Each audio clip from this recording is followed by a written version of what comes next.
Good morning. এইটো মোৰ daily blog day 3। তো মই এফালে বিচনাখন ঠিক কৰিছোঁ আৰু যদি মোৰ মানে বা আছিলে ন, তো তাই মোৰ এইবোৰ কামত অকণমান হেল্প কৰিছিলে, মানে ৰাতিপুৱাৰ কামবোৰত। তো মোৰ সেইবোৰ কৰিব লগা নাছিলে আৰু এইফালে মাহঁতে কিবা কথা পাতি আছে, মোক মাতিলে আৰু পাছত আহি দেখোঁ ভাইটি শুয়ে আছে। মানে পিছত মোৰ কাৰণে নিজৰ কাৰণে চাহ বনালোঁ আৰু কাপোৰ কেইটামান উলিয়ালোঁ মানে ধুবলৈ। তো কাপোৰ ধুই আহি ভাত তাত খাই আকৌ শুলোঁ। মানে ভাবোঁ সন্ধিয়া আগে আগে উঠি যাম, কিন্তু সেইটো কেতিয়াও নহয় মোৰ লগত। ৰাতি হ'বই, আন্ধাৰ হ'বই, তেতিয়াহে মই সাৰ পাওঁ মানে।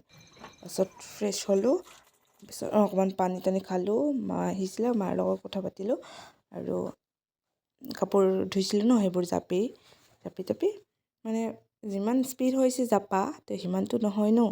তো লাহে লাহে জাপিছোঁ আৰু যিমান জাপিব লাগে চব জাপিছোঁ আৰু তাৰপিছত জাপা হ'লে পিছত মায়ে কিবা আহিছিলে, মানে ঠাকুমাই কিবা এটা দিছিলে, মানে ফ্ৰম ষ্ট্ৰিফটি ফ্ৰম।